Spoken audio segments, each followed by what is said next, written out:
To all those above me that watch over me, to all of you, my fave parapeeps on this side of the veil, welcome. This is Reverend Sean Whittington's Paranormal Ministry. I'm your host, Reverend Sean the Rev. Welcome to my haunted house, my very haunted house. Been quiet today. That might change once I bring my guest on, and you're going to love him, and I'll get to him as quick as I can here. But thank you all so very much for tuning in. I don't have a show without you guys, so God bless you all. What do I want to tell you guys? Let's check the prayer vase real quick.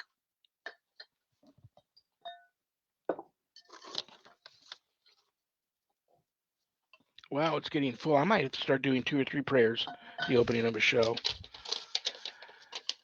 Mary M. from Washington. Could you please say a prayer to the Virgin Mary for me? A prayer to Mary for Mary. Absolutely, Mary, I will. And I am very familiar with Mary M. from Washington. Recently discovered how powerful having the protection of the Virgin Mary can be against the demonic forces. That's one thing I want you guys to take from this. If you want to add any positive light and love to this prayer, close your eyes, touch your computer screen while I say the prayer, and maybe you'll also absorb some positive love and light for that. So let me pick a good prayer here for Mary.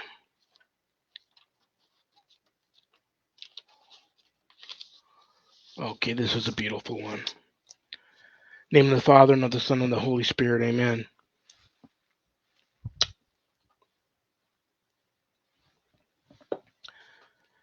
Behold, O kind and most sweet Jesus, I cast myself upon my knees in your sight, and with the most fervent desire of my soul, I pray and beseech you that you would impress upon my heart lively sentiments of faith, hope, and charity, with true repentance for my sins, and a firm desire of amendment, while in deep affection and grief of soul I ponder within myself and mentally contemplate your 5 most precious wounds, having before my eyes that which David spoke in prophecy of you, O good Jesus.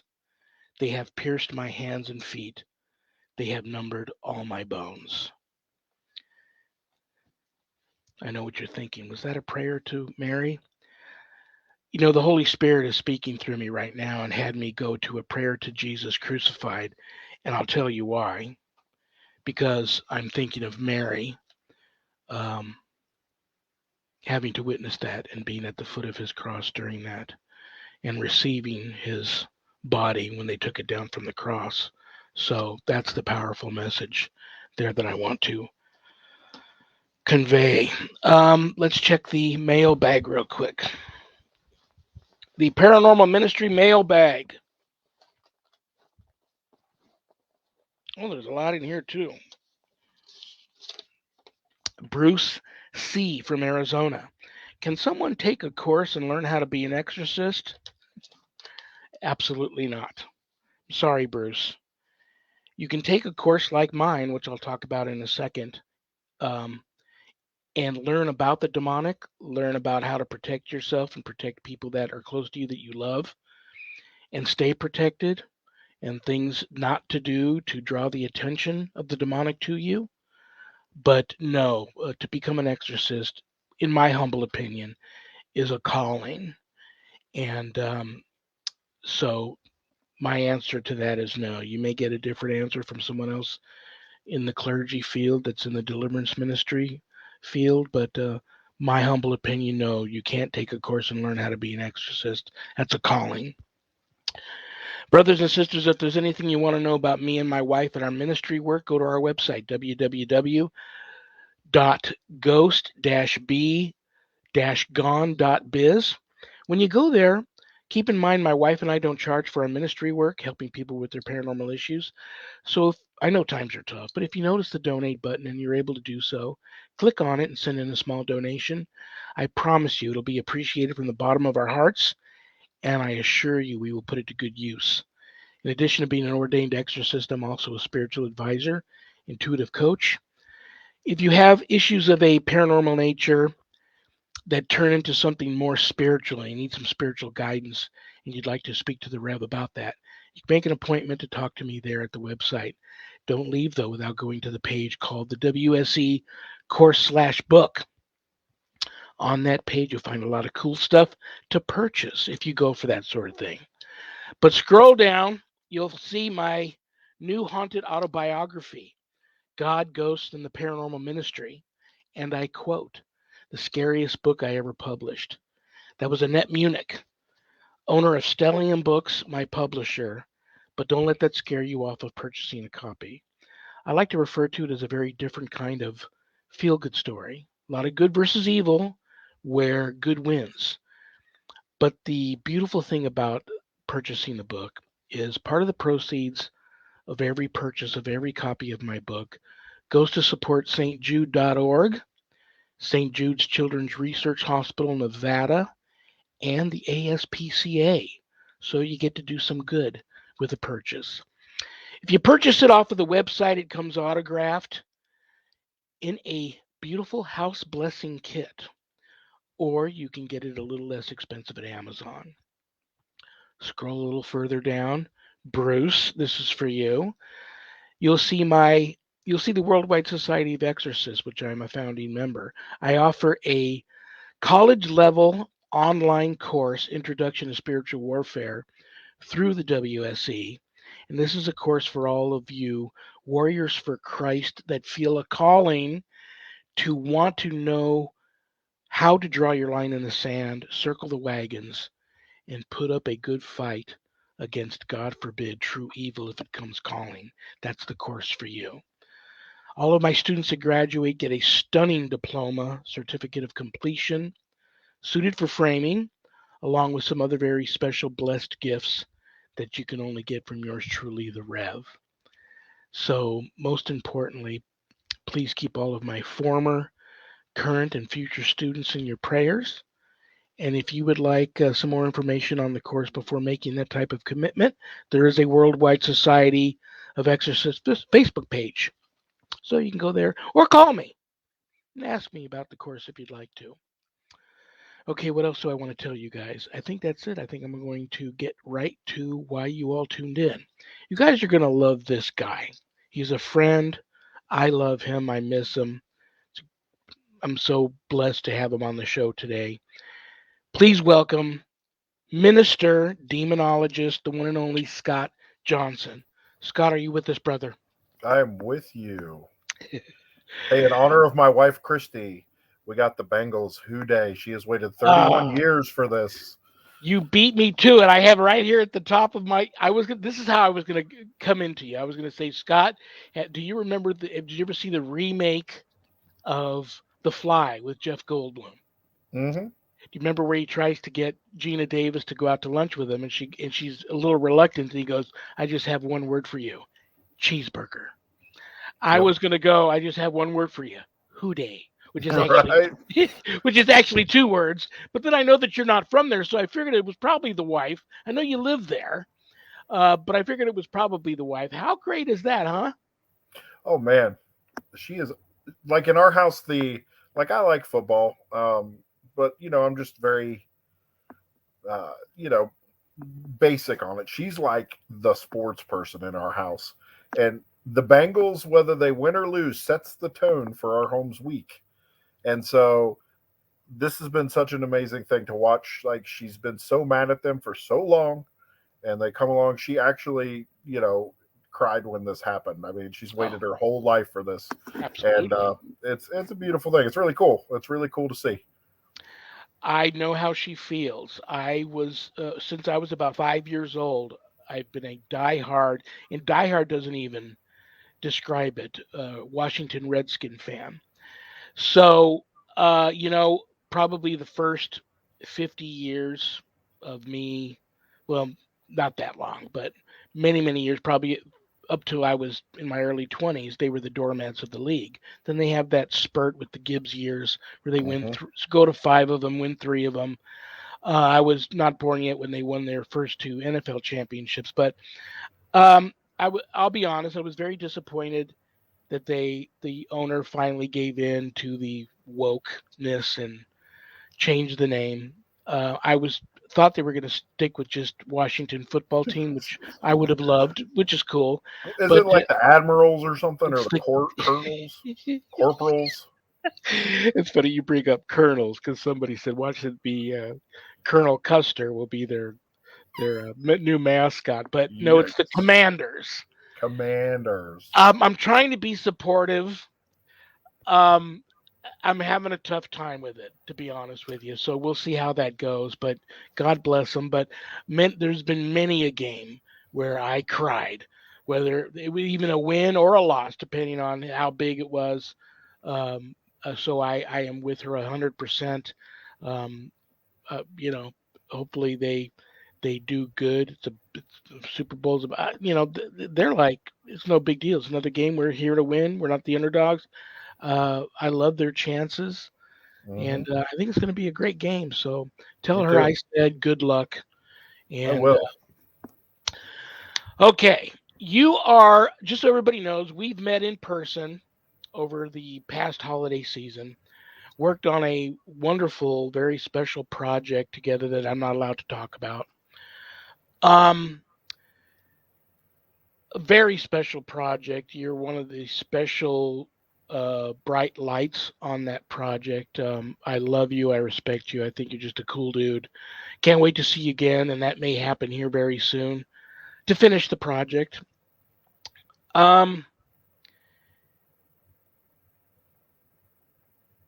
there's just oh my god, I'm getting flooded with so many things that I want to ask you, but I'm going to go to some questions that came in from fans and followers of yours. Actually, I'm going to ask you something real quick here. We talked about it a little bit in the green room. How was your Christmas? How was your New Year's? How's your family? I know you guys had some rough up and downs with the pandemic and COVID and all that. How's everybody doing today? But today, everybody's good. We're through round two of COVID. Me and my son have somehow dodged it twice. I mean, I guess that's the power of a vaccination, apparently. But my wife and daughter have had it, but they're doing well. School's canceled here. We have a ton of snow and ice. Can't go anywhere.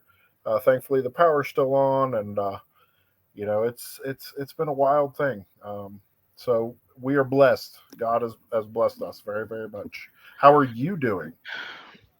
Like I told you in the green room, I don't go anywhere, man. This is my life. I have a part-time job at an animal hospital during the week at nights after they close. I go in and I fix everything up for surgeries the next day. My wife's the office manager there, so we're both of that age, where it's to be concerned about. So we don't fan around too much. We go to work, we come home, we go to the market, we get gas. We mainly stay home. We enjoy each other's company. I got my dog here, and we got everything else we need. So until things really settle down with all the craziness in the world right now, we decided when the pandemic first broke out. It's funny. We both looked at each other and said, "We're probably going to be in the house for about 5 years." Well, we're You know, about to start year yeah, three. it is what it is. New Year's. Did you make any New Year's resolutions?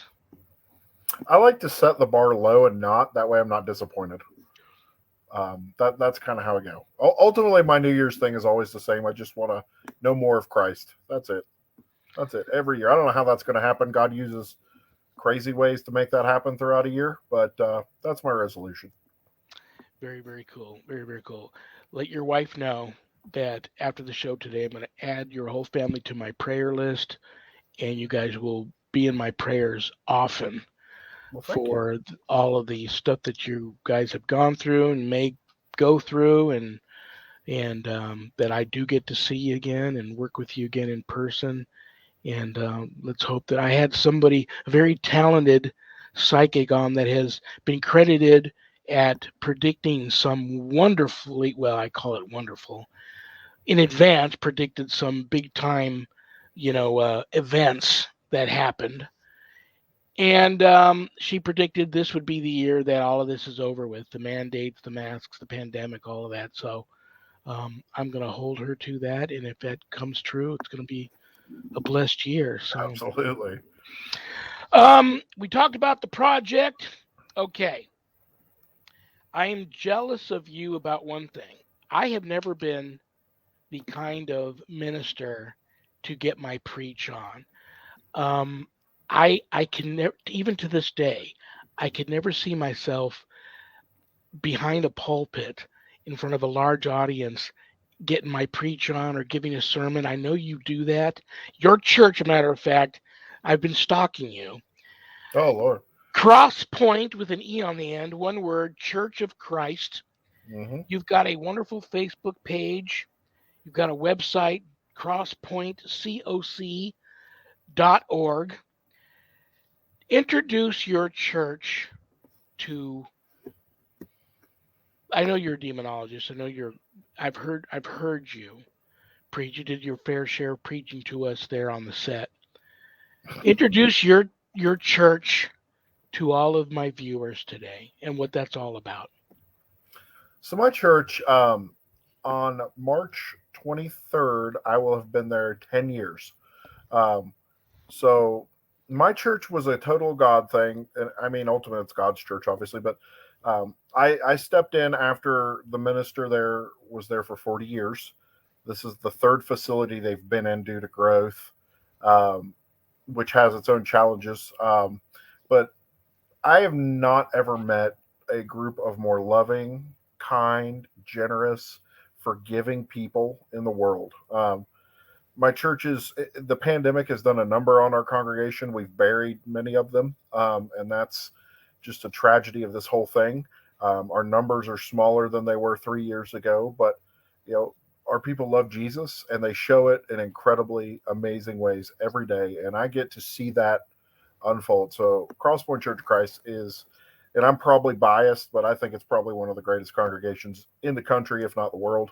They're my family. I can count on them. They take such good care of my family and I, and they allow me to do stuff like this and to let God lead me outside the walls of the church. And that's you don't find that in ministry very often. You just don't. You don't. How excited were they for you to be on that project that we worked on? Well, it's weird, like because I said this on as we kind of were talking. So I come from a movement called the American Restoration Movement. It's where the Churches of Christ, the Disciples of Christ, the Christian Church, all comes from. It started in the 1830s from America's largest revival called the Cane Ridge Revival in Cane Ridge, Kentucky. Um, and so, if you want to read some crazy stuff, read that. Read about that.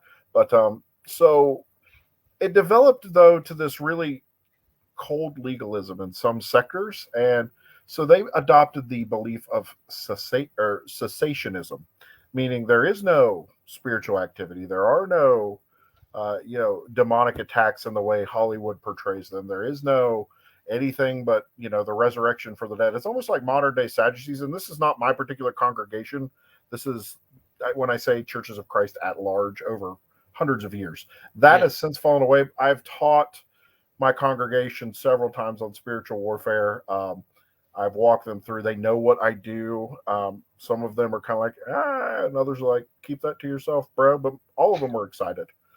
So, I mean, it's a cool thing to see a group of people realize how important the world, even if they're not believers, needs to understand how important spiritual warfare and offense and defense really are. And I love that my Absolutely. church lets me do that. Absolutely, brother. Well said. You know that if this when this project is revealed to the world, it's going to bring a lot more eyes and attention and people to your congregation, good, bad, and indifferent.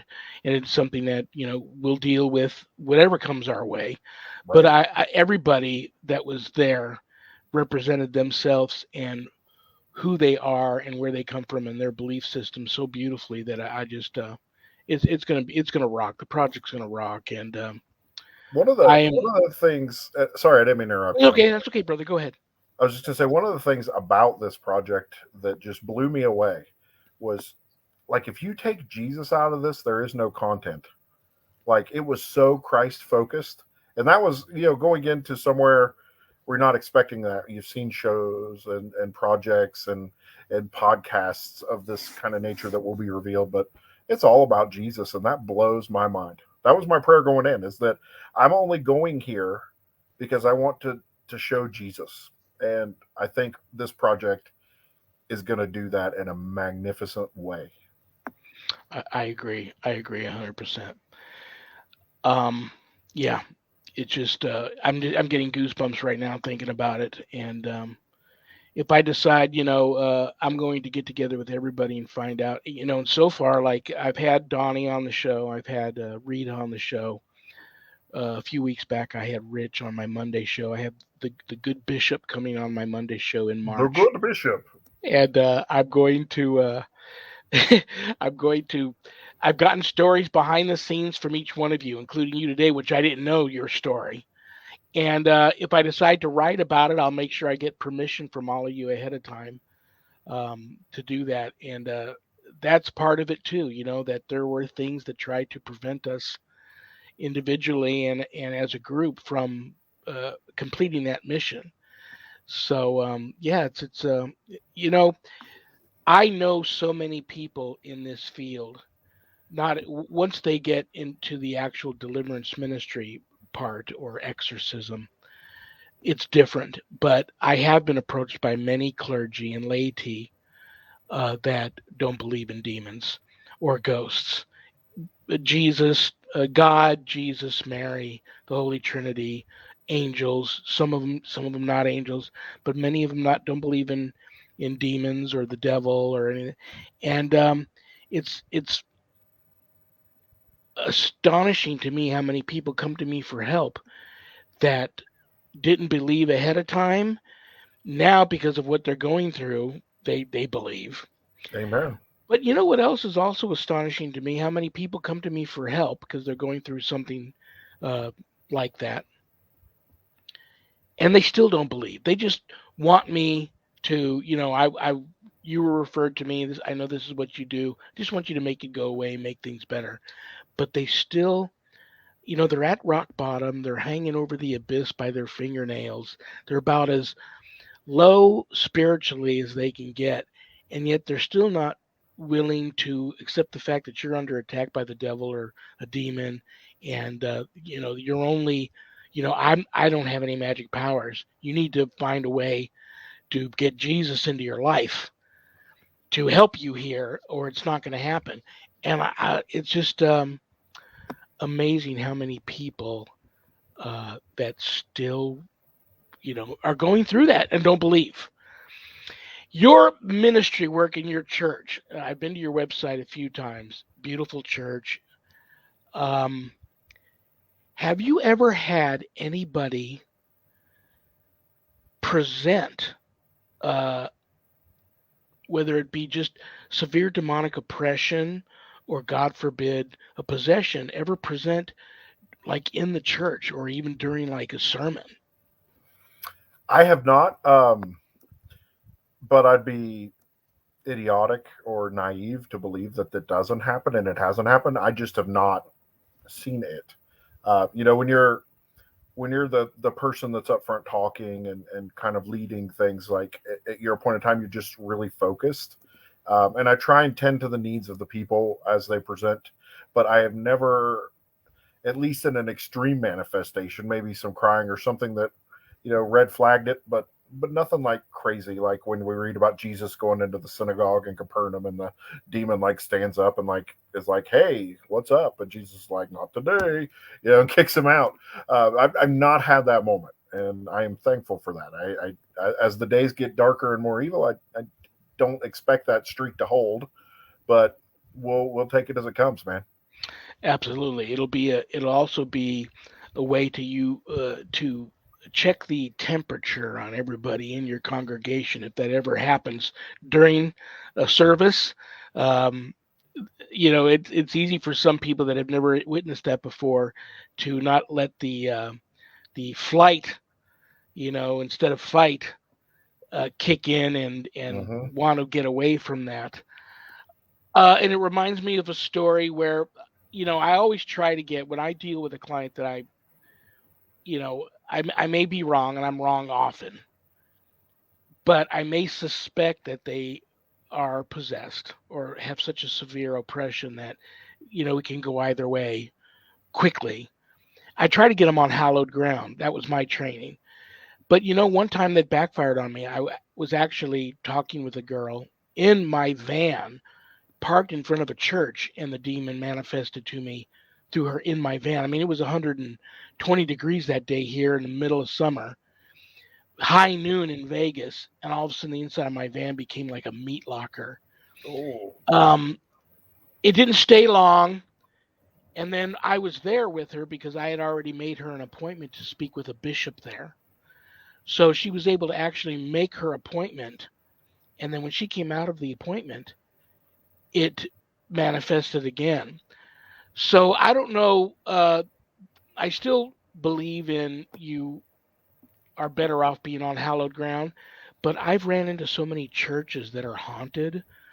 And I've seen during some, I had a minister friend like you that gives baptisms. I do a lot of baptisms at home. I've never taken people, I take people to this wonderful church here, Canyon Ridge, where they do the full submersion in the holy waters.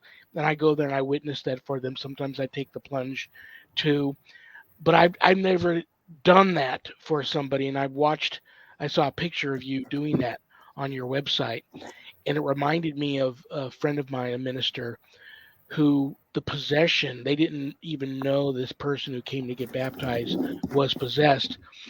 And you look back on it, you realize, well, that's why, it wasn't going to allow this person to get in the water. right. But right before she got into the water, she actually grabbed a hold of the minister and flipped him upside down, head first in the water, and held on to his feet, keeping his head submerged, like trying to drown him.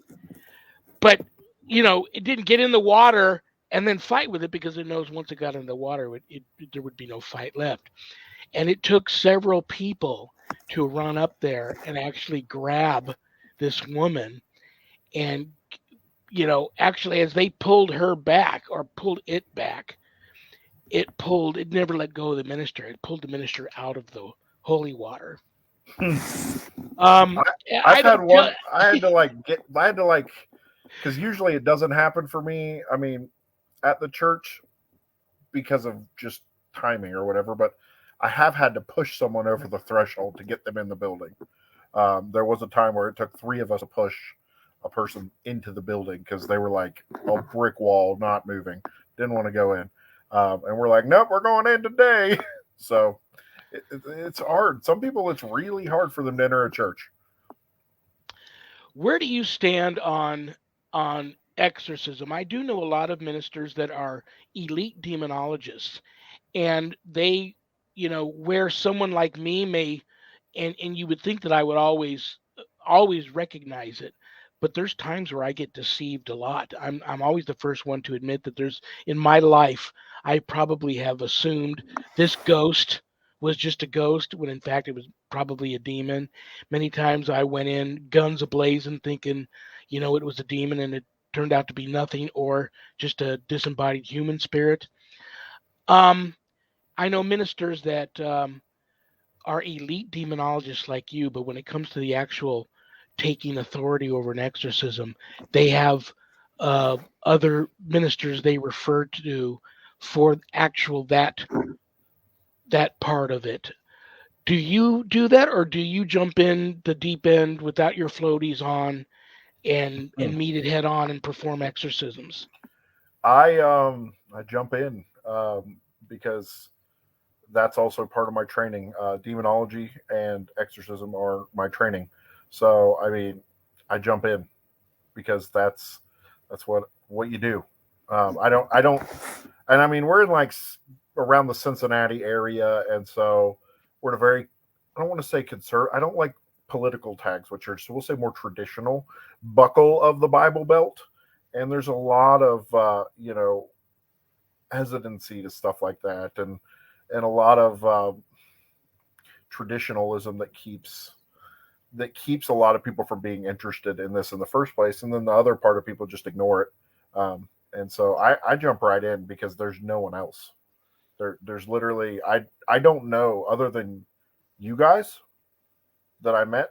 I don't know anyone else who does this. I thought I was alone, and that was the most liberating thing, Wow. was to meet you guys, because I knew I wasn't alone. But I mean, there's not like a, I'm not in the Catholic Church, so there's not like that built-in network, and I just didn't know anybody. So I mean, I've been kind of just rolling solo, and that's why I was kind of like, when I was approached by our mutual friends, I was like, how do you even know who I am?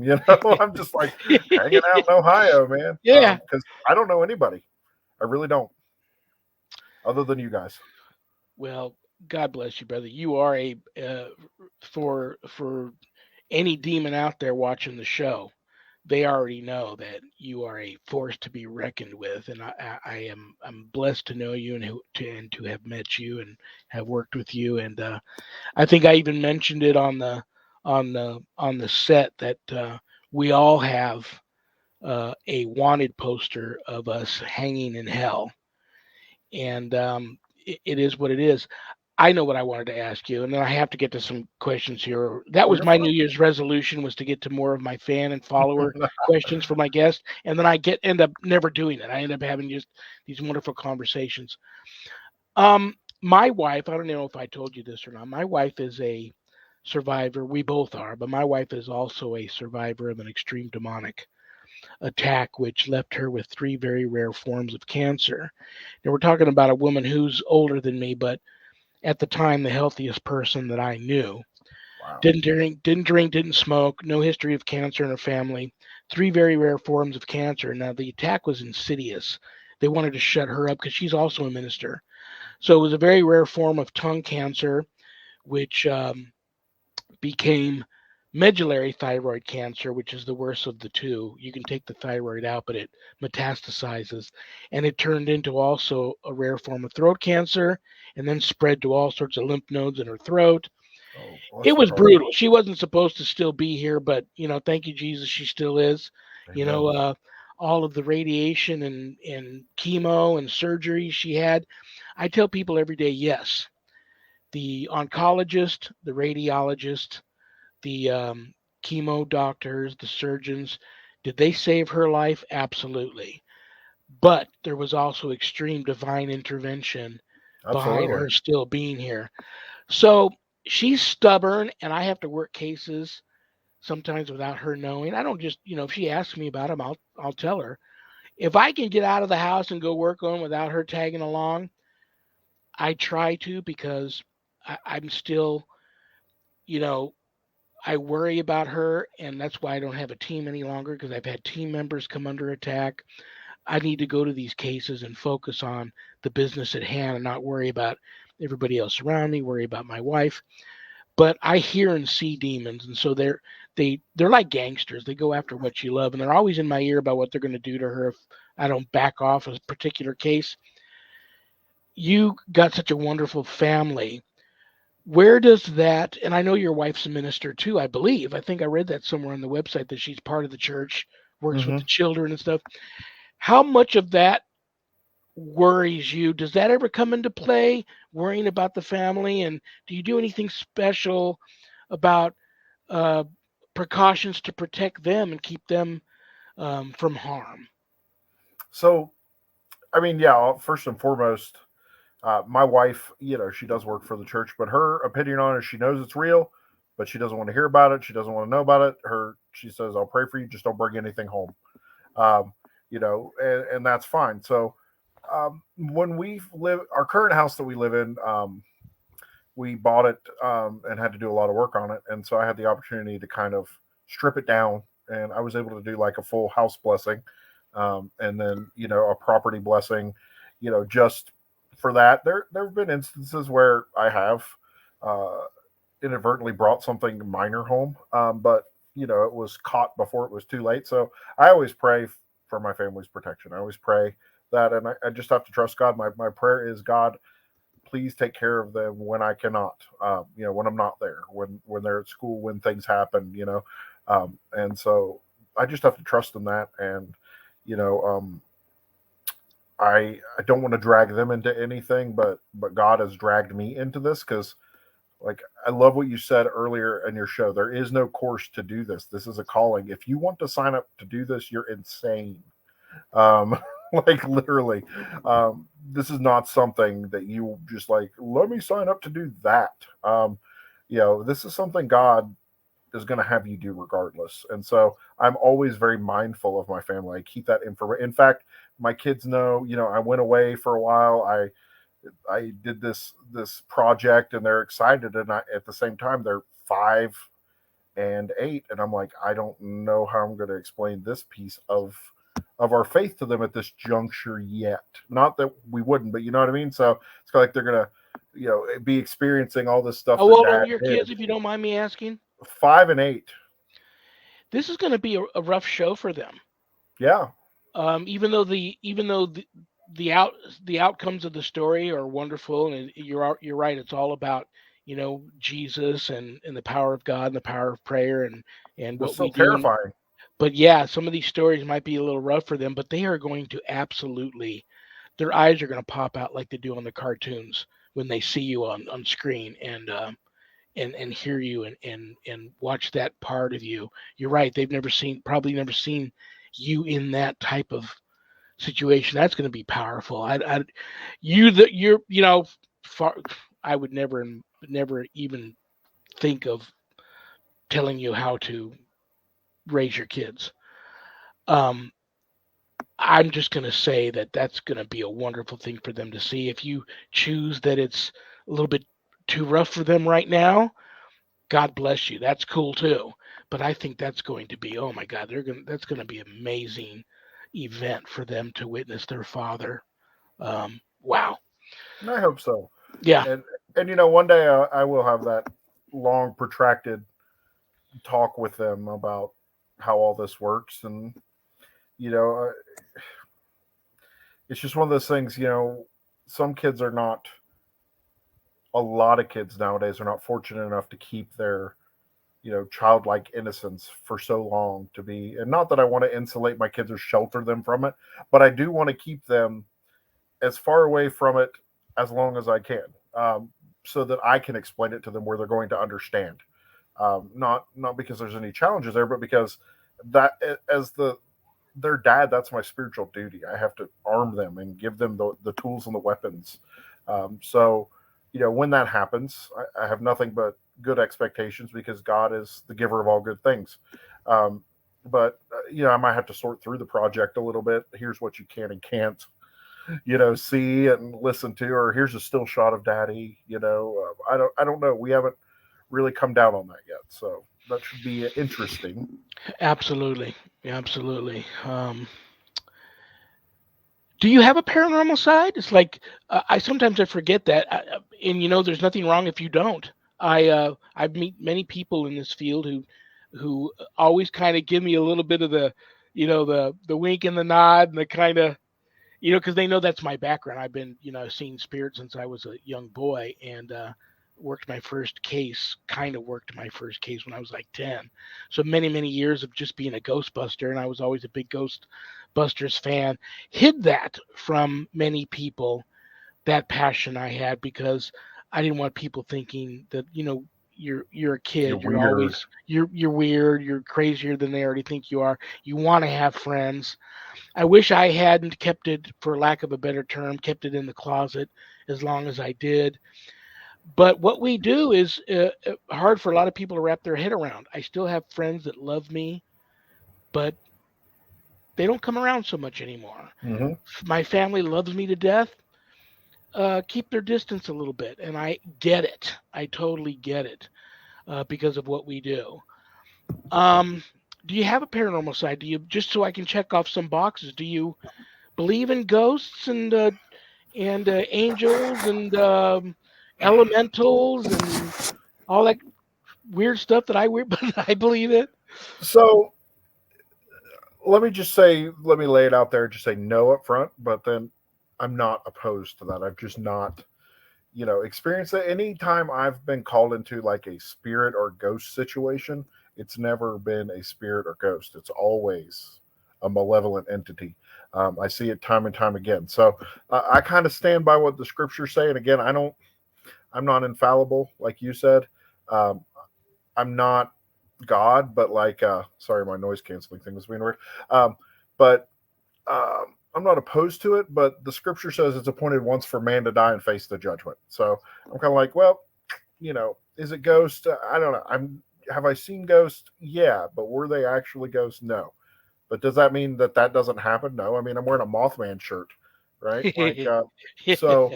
Um, I mean, I like the cryptid. I like the investigation side. UFOs are kind of weird in that thing, but particularly no. It's just Satan, demons, God, and angels is kind of my forte. But I do enjoy learning, but I'm not opposed to it, if that makes sense.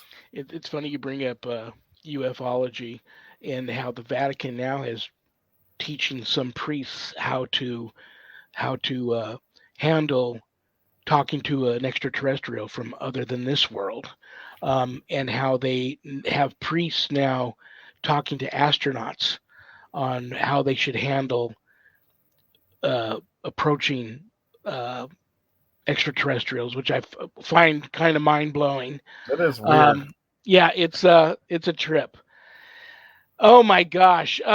You are probably going to have people out there. Like I said, this is my church. My office is my church. I teach my students from here. I work cases from here. If they're local and I can get to them, I then leave. But you have this wonderful church. If there's anybody that's listening and watching you today, and you know how it is, sometimes people meet someone and there's just something about that person, and that's how it was for me when I met you. Something about you that draws you drew me to you, that draws people to you. How would you like people to reach out to you if someone needs to talk to you about something spiritual or something, God forbid, demonic that's menacing them or someone close to them? Um, how would you prefer people to reach out to you in this forum if they're not there with you in your town that can physically come to your church? I would say, Facebook Messenger is a good way. Email is a good way. Because as you know, you also, when you open the line of communication up, you also get some really, Oh, you know, time wasting calls and things. But ultimately, Facebook, Messenger, and email is probably the best way to get a hold of me. and they can find your email on your website? Yeah. If they can't, they can find it on Facebook. But I'm pretty sure on the church website that if you click to email me, it will email. Very If it cool. doesn't get to me, it'll get to the secretary who will get it to me. Very cool. We still got about 15 minutes left. I'm going to get to some fan questions before I get hate mail for it. Okay. Um,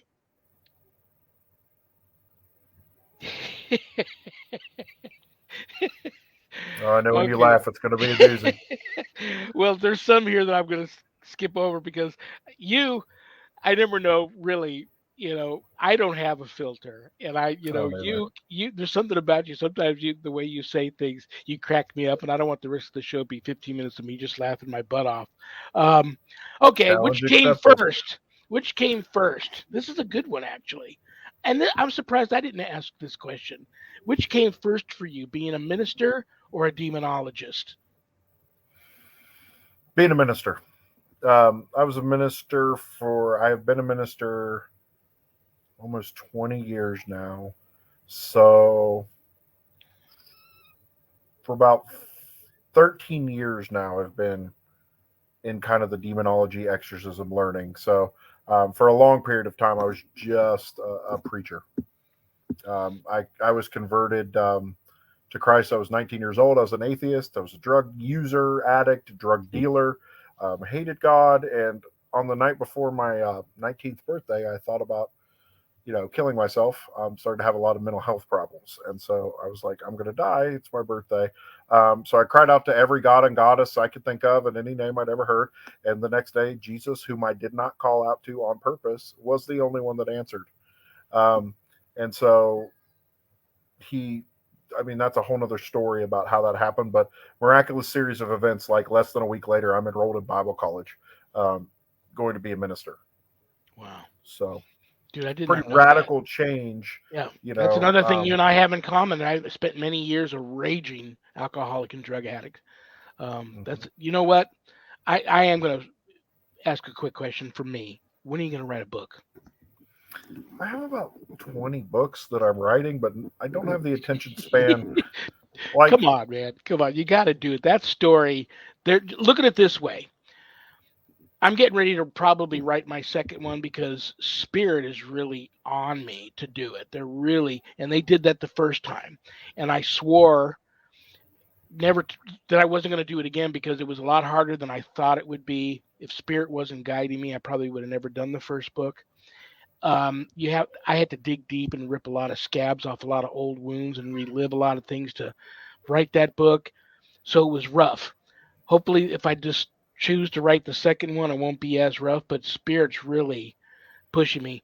Think of it this way: there's going to be people out there that need to hear your story, that need to hear your message. And if not for you, write it for them.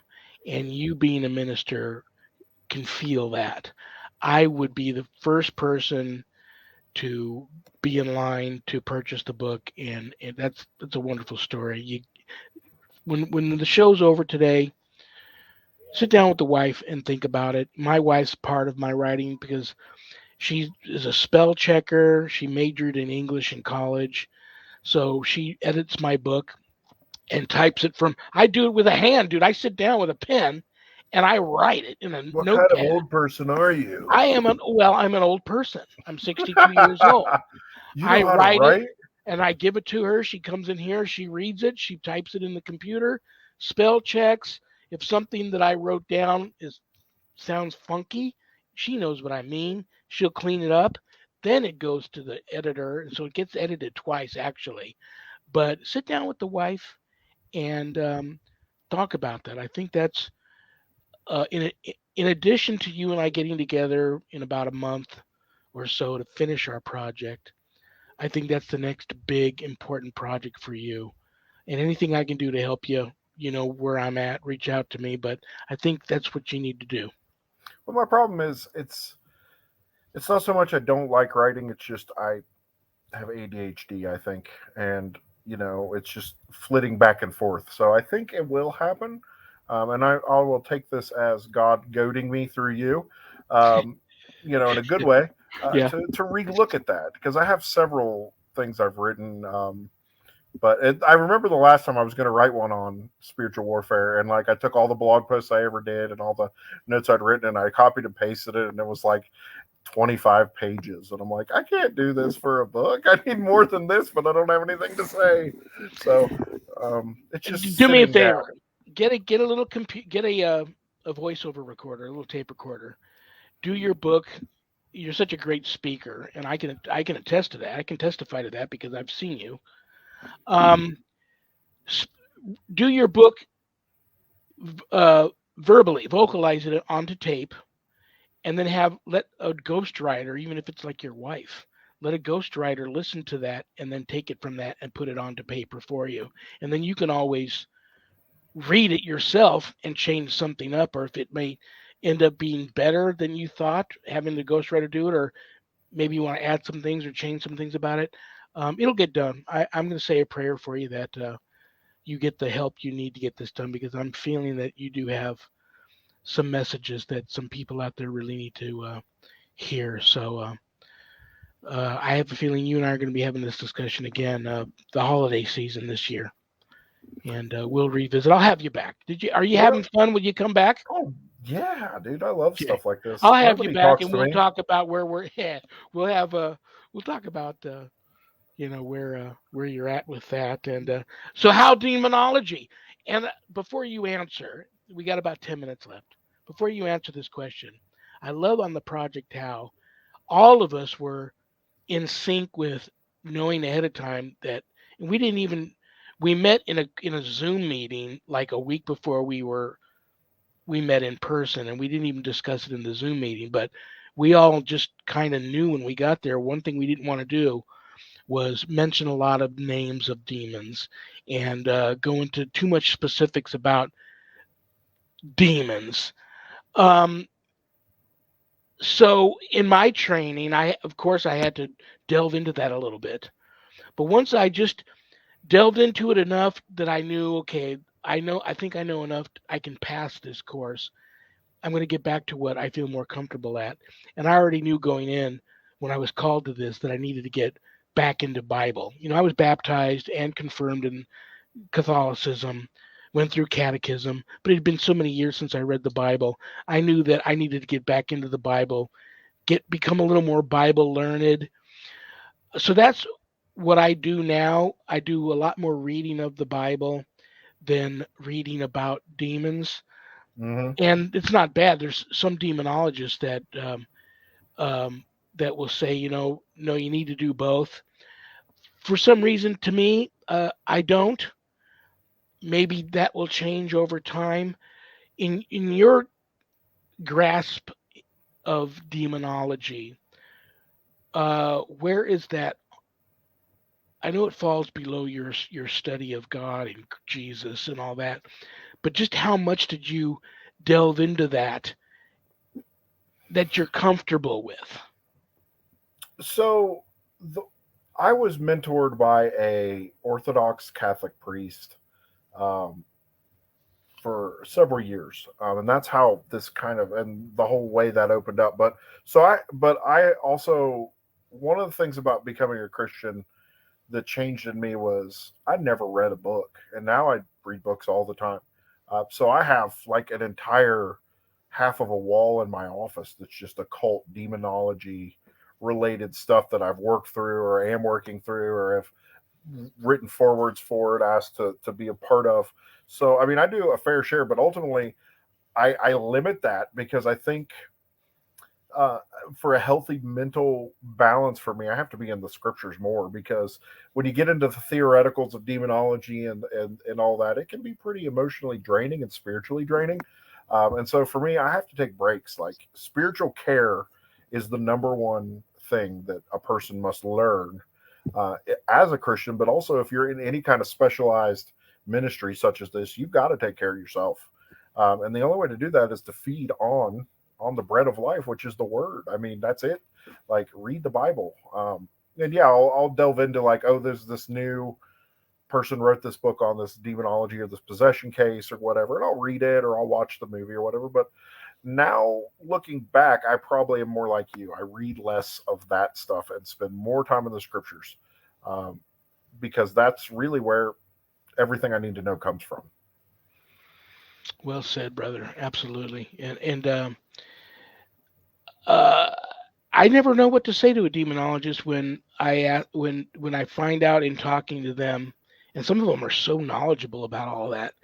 That's where I pick their brain. If I'm on a case where and I come back home and I'm reading through some of the stuff that I was that I got through my training, and I'm reading the Bible. I'm asking for discernment for what my next move should be. Sometimes I reach out to a demonologist that I trust, that I feel has been touched, and he's going to the Holy Spirit's going to work through him, and he's going to give me some good information on what I may be dealing with. If for whatever reason I'm you know maybe I'm under a little bit of an attack, and it's kind of Mm-hmm. it's just one brain fart after another, and I just can't focus.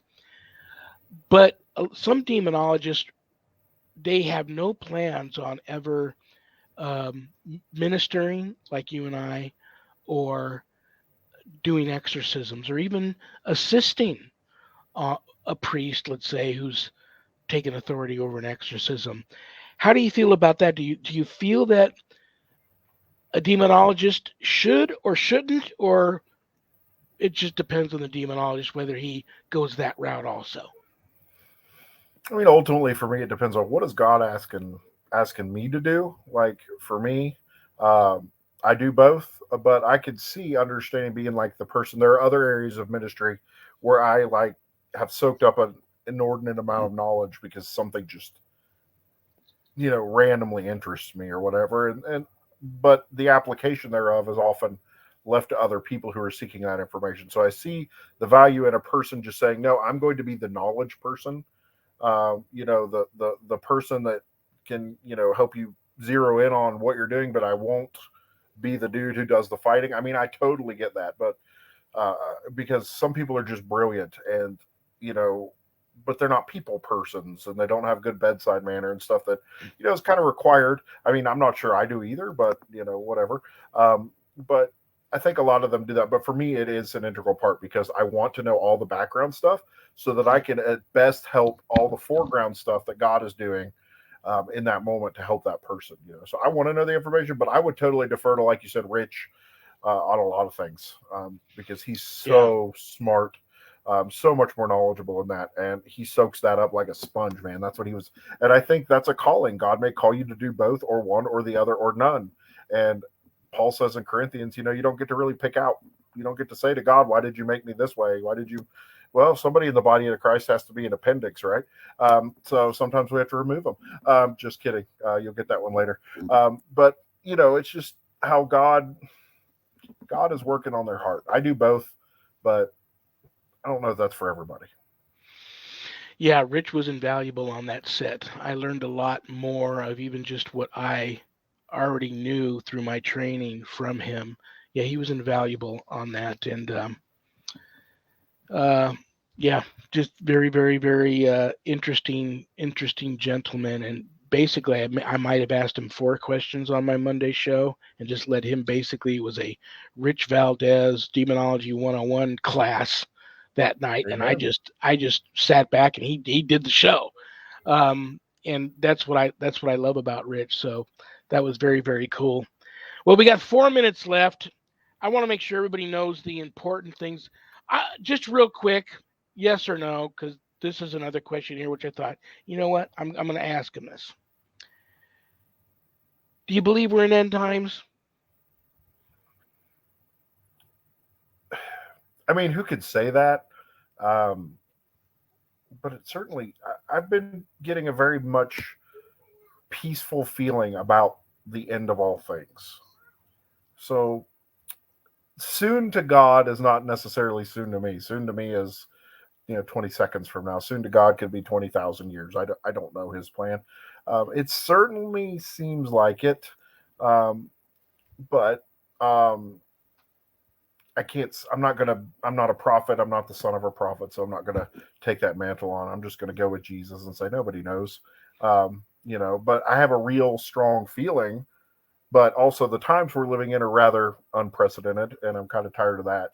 But also just this feeling of like something big is going to happen on the scale of which we've never seen, but something so good comes after it. And whether that is the end of all things or another terrible time followed by a great time in economics and climate and all that, whatever God's next epic in human history might be, if that's on the heels, cool. But, it certainly feels like we are in the last days. And I have never understood Christians who prayed for Jesus to come back until I had kids. And now I'm like, please, Jesus, come back. Please come back. You know, because there's some evil going on right now, some very bad stuff. Well, once again, I want everybody to know Crosspointe, Crosspointe. There's an E on the end of that. One word, Crosspointe Church of Christ. Got a Facebook page, beautiful Facebook page. Your website is crosspoint, one word, coc.org. I love you. I respect you. I'm not done with you yet. You and I are going to be in Good. each other's lives for a long time to come. Give your wife a big hug and a kiss for me. Give your kids a big hug and a kiss. Good luck this weekend, Houday. And I'll have you back, brother. Thank you so much for Yes. spending an hour Thank out of your you. busy Friday with me. And I'll be in touch. Have a great, great weekend. I love you. I love you, brother. Thanks for having me. It's been an honor, and I will come back anytime you want. You got it, You're brother. truly a blessing, and I'm thankful for you. Thank you, man. I'll talk to you soon. Good night. All right. Good Take night. care. Oh my gosh. Minister Scott Johnson, demonologist, but a much more beautiful, talented minister. Keep him in your prayers. Keep his family in your prayers too. I'll be back next week. Another new episode. Oh, you're gonna love this guy, Bobby J. Gallo will be here. Elite paranormal investigator. Him and his whole family. He's writing a new book. He's done a lot of projects, radio, TV, film personality. You're gonna love him. That's next Friday, the 11th.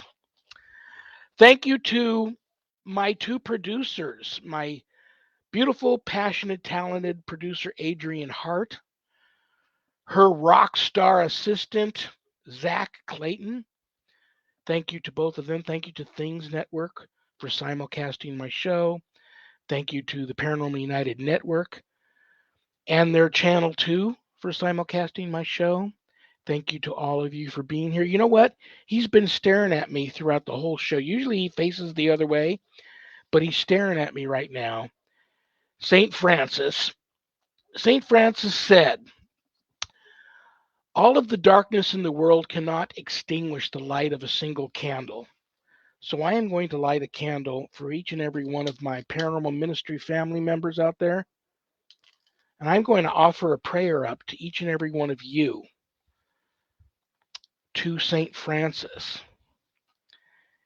This is St. Francis. If you have animals and you're religious, you know who he is. And this is a wonderful prayer of his, one of my favorites. Such a beautiful day today, too, in Vegas, again, like it was last week. But this is a wonderful, short, very inspirational prayer to St. Francis that I'm going to recite to you. And hopefully it becomes one of your favorites, too. Lord, make an instrument, make me an instrument of your peace. Where there is hatred, let me sow love. Where there is injury, pardon. Where there is doubt, faith. Where there is despair, hope. Where there is darkness, light. Where there is sadness, joy. Amen. God bless each and every one of you. Stay blessed. Have a great week. I'll see you all next week. On that note, good night, Jack. Good night, Dog. Good night, Harold. Rest in peace. Good night, Ernie. Good night, Bill. Good night, Dan. God bless you all. I love you all. Good night. Peace.